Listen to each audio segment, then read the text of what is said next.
The Stockholm suburb of Rinkeby is one of the poorest areas in Sweden. Over 80% of residents are first or second generation immigrants. This bridge was set to connect it with a richer neighborhood. But it's uncompleted, with the far-right campaigning against it for years. What will happen with the real estate prices in that area if this bridge leads to criminality spillover there? What will happen to the kids who are vulnerable to robbery attempt? Charlie Weimisch heads the Sweden Democrats list at the EU elections. His far-right party is not in government, but supports the centre-right coalition.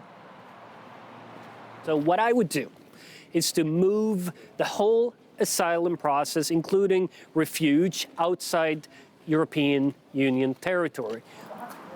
Mustafa Zatara was born in Rinkeby. You see the high building there? There is my childhood. This entrepreneur of Palestinian descent says nowadays there are fewer social schemes and public services.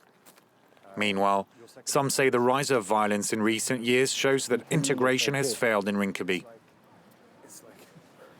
The right is going always further to the right with their racist opinions. Clearly, they are getting more supporters in the country.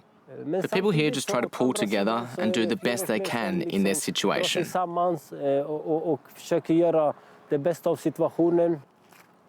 He set up a program helping local youths become entrepreneurs like him. I tell them Sweden is a land of possibility, so you've got to try to seize those opportunities and stay away from trouble. Here in Sweden, voters will be electing 21 MEPs. Questions of integration and reforming immigration laws have been at the heart of the campaign. Apart from the Greens and the Left Party, there appears to be a consensus over the need to introduce tougher laws, but still with some differences. Integration is currently a sensitive topic in Sweden. This Social Democrat MP for Stockholm is one of the few who agreed to answer our questions.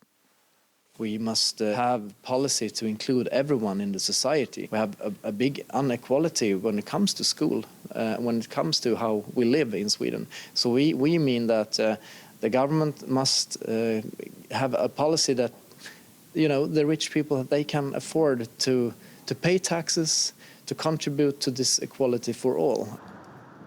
Backed by the far right, the Swedish government has vowed to combat what it calls a shadow society.